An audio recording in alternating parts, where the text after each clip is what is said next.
This is accent rule number 2. This is what I call the lizard rule. Okay, accent rule number 2 is the lizard rule. Now, if you watched accent rule number 1, and I hope you did, you learned this chant. If a word ends in a vowel, an N, or an S, the next to last vowel gets stress. That's so important, I'm going to say it again. This is rule number 1. If a word ends in a vowel, an N, or an S, the next to last vowel gets stress. But Mr. Holt, you also said that not all Spanish words end in a vowel, an N, or an S. Right. I said about 80% of Spanish words end in a vowel, an N, or an S.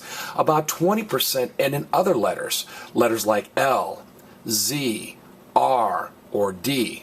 Well, if a word does in fact, if a Spanish word ends in L, Z, R, or D, what vowel gets stressed? Well, if it's a lizard word, the very last vowel gets stressed.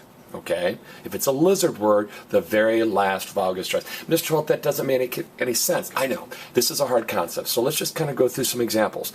I've listed some words here, I guess 12, that I hope you know or are familiar with or have at least seen once or twice. All of these end in lizard, L-Z-R-D.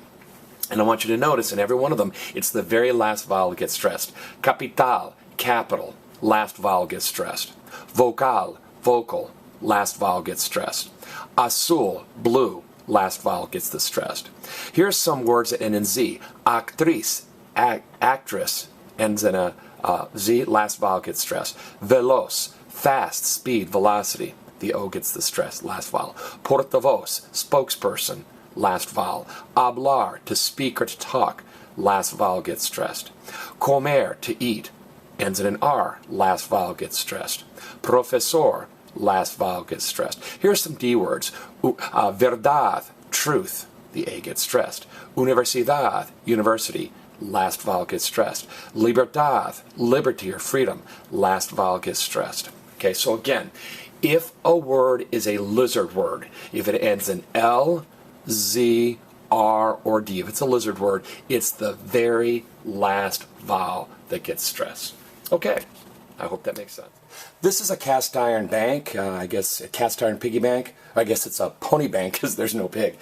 What you do is you put a coin in its mouth, that's a quarter, and you pull this little trigger, and the coin falls in. So kids, horses don't really eat coins, so don't try this at home with a real horse.